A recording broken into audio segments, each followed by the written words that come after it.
India live TV, सच सबसे आगे। उत्तर प्रदेश में जिस तरह से कांवड़ यात्रा को लेकर राजनीति हो रही है, इतिहास में कभी किसी ने इतनी सांप्रदायिकता का प्रदर्शन नहीं देखा होगा। यहाँ पर योगी आदित्यनाथ जी की अपने उप मुख्यमंत्रियों से नहीं बन रही है, बीजेपी में अंतरकलह जम के देखने को मिल रही है। ऐसे में कांवड़ यात्रा के नाम पे मुस्लिम समुदाय के जो ठेले वाले हैं उनके नाम लिखवाना बाहर, उनका एक तरह से आर्थिक बहिष्कार करना, पुलिस के माध्यम से करवाना, इससे ध्यान मोड़ने के प्रयास हैं या फिर जो बुरी तरह से हार का सामना करना पड़ा है उस सब को शायद कहीं ना कहीं पीछे छोड़ने के लिए इस तरह की सांप्रदायिकता फैलाई जा रही है। लेकिन पूरे अनभक्तों का बुरा हाल कर दिया 15, 16, 17 साल के कांवड़ यात्रियों की एक टोली ने, जिसमें कांवड़ यात्री हिंदू बच्चों के साथ एक अशरफ नाम के मुस्लिम बच्चे को भी कभी मिलना हुआ, एक बड़े पत्रकार थे न्यूज़ 24 के, और उसने जब बताया उसका नाम तो उसका नाम अशरफ निकला, जो जल लेके आ रहा था। और ये भारत है जहां परंपराएं जो हैं उनका पालन सब करते हैं।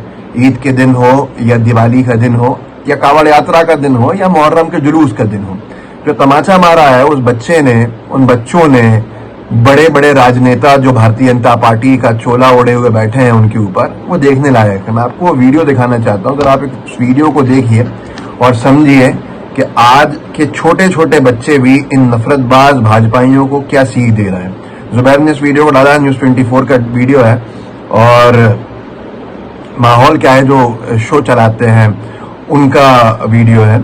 और मैं आपको दो इसके अंशभाग दिखाऊंगा जिससे आपको बहुत कुछ समझ में आएगा। पहला ये, जब उससे पूछा गया कांवड़ यात्री से, जो हिंदू कांवड़ यात्री बच्चे हैं, कि आपको कोई परेशानी तो नहीं है चाय पीने में किसी मुस्लिम समाज की व्यक्ति की दुकान के सामने, तो उसने कहा भोले ने जहां हमारे कदम रुकवाए हम वहां रुक जाएंगे, और वो क्या करेंगे, हम तो पियेंगे। जरा सुनिए। बात का वो नहीं है, अपना सारे अपने दिल से भाई हैं, सारे सपोर्ट करते हैं फुल, ना किसी मुस्लिम भाई से हमारा कोई झगड़ा, ना किसी और भाई से। तो ये वीडियो देखा उसमें किस तरह से उसने कहा कि उसे कोई आपत्ति नहीं है, और लगभग अगर गोदी मीडिया आम कांवड़ यात्रियों से बिना प्लान किए हुए सवाल करेगा तो उनके जवाब भी यही आएंगे। लेकिन दिखाने को जो आदेश दिया जाता है वही दिखाया जाता है, क्या कर सकते हैं उसके ऊपर। मैं आपको एक और वीडियो दिखाता हूं, जब होश उड़ गए पूरे पत्रकार के भी, जब उस कांवड़ यात्री बच्चे ने कहा कि हमारे साथ तो मुस्लिम साथी भी है हमारा, तो उन्होंने उसका नाम पूछा, उसका नाम अशरफ है। तो आप सोचिए, वो तो बहुत बड़ा वीडियो है, आप चाहें तो यूट्यूब वगैरह पे देख सकते हैं, आपको असली भारत देखने को मिलेगा। और अगर आप मुहर्रम के जुलूस में चले जाएं तो आपको ऐसे ही सर्वाधिक हिंदू समुदाय के लोग भी वहां मिल जाएंगे। इस वीडियो को देखिए और समझिए खुद। हमारे भाई हैं, ये मुस्लिम ही हैं, ये कांवड़ चला रहे हैं हमारे साथ, हरिद्वार में नहा के आए, ये हमारे साथ कांवड़ चला रहे हैं, हमारे साथ मुस्लिम भाई हैं। क्या नाम है आपका? असलम। तो इस वीडियो के बाद से बड़ा हंगामा है। दूसरी तरफ सोनू सूद जो है उन्होंने भी अनभक्तों की तकलीफ बढ़ा दी है, तो उस वीडियो को भी आज देखना बड़ा जरूरी है। सोनू सूद जी ने एक वीडियो को अनभक्त के नफरतबाज के कोट करते हुए ट्वीट किया कि जिसने लिखा था कि थूक लगाई रोटी सोनू सूद को पार्सल की जाए ताकि भाईचारा बना रहे। अब ये प्रोपेगेंडा है, जो भी चीजें हैं वो एक अलग विषय है, उस विषय में जाना नहीं चाहता।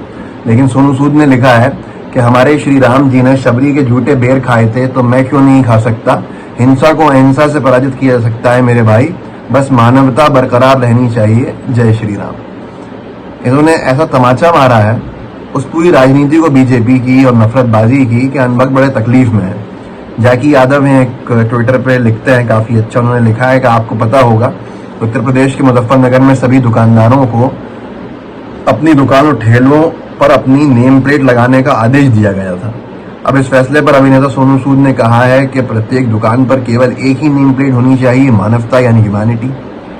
सोनू सूद अक्सर अपने मानवीय कामों को लेकर चर्चा में रहते हैं, वो अक्सर गरीबों की मदद करते हुए देखे जाते हैं। अब इसका जो सीधा असर हुआ है, आप सोचिए नफरतबाजी बीजेपी ने कितनी फैलाई है, जिससे आज छुटकारा पाना असंभव लगने लगा था। पर इस 2024 के लोकसभा चुनाव के परिणाम जब आए तो लगा कि कहीं ना कहीं ये जो नफरतबाजी है उसको पराजित किया जा सकता है, और जनता इस नफरतबाजी को नकार रही है। जब मोदी जी को जीतने में पसीने छूट गए और पूरी भारतीय जनता पार्टी की अच्छे से हालत खराब हो गई, तो ये एक चंदन शर्मा करके नफरतबाज अनभक्त दो रुपये वाले जो ट्रोल होते हैं, वो लिख रहा है सोनू सूद से जो तकलीफ हुई है, ये इस पे साफ रिफ्लेक्शन दिख रहा है अनभक्तों का, जो लिखा है सुनो सोनू सूद बहुत बड़े ज्ञानी ना बनो, प्रभु श्री राम ने माता शबरी के झूठे बेर खाए थे लेकिन आप तो अब्दुल के फेंके हुए थूक चाटने को तैयार हो। अब नफरतबाजी का लेवल देखिए। बॉलीवुड में आपको काम नहीं मिल रहा, घर परिवार चलाने के लिए पैसा ज़रूरी है, हिंदुत्व को टारगेट करना बहुत आसान है, इससे मुस्लिम खुश होंगे और बॉलीवुड में आपको कुछ काम मिल जाएगा। क्या सोनू सूद सही कहा ना? इस तरह की नफरतबाजी इन्होंने अपनी डालना शुरू करी। ये एक बड़ा विषय है कि आज बीजेपी किन चीज़ों को रोकने के लिए, किन चीज़ों को दबाने के लिए, किन चीज़ों को छिपाने के लिए, इन सांप्रदायिकता की आग में एक बार फिर से देश को धकेलने का काम कर रही है। और आपको सोचना चाहिए कि आने वाली पीढ़ी को आप क्या संदेश दे के जा रहे हैं, कैसा भारत बना के जा रहे हैं। ऐसा भारत जिसमें लोग एक दूसरे के दुश्मन हो जाएंगे और राजनीति करना एक पॉलिटिकल पार्टी का आसान हो जाएगा, या एक ऐसा भारत आप चाहते हैं जहां पर एक अमन, चैन, शांति हो, रोजगार के अवसर हो, तरक्की हो, जीडीपी बढ़ा हुआ हो और देश तरक्की कर रहा हो? ये फैसला आपको करना है। मैं यही कहूँगा कि इस वीडियो को लोगों तक पहुँचाइएगा ज़रूर और सवाल यही पूछिएगा कि जब कांवड़ यात्रियों में विवाद नहीं है तो कांवड़ यात्रा के नाम पर सरकार, बीजेपी की सरकार विवाद क्यों बना रही है?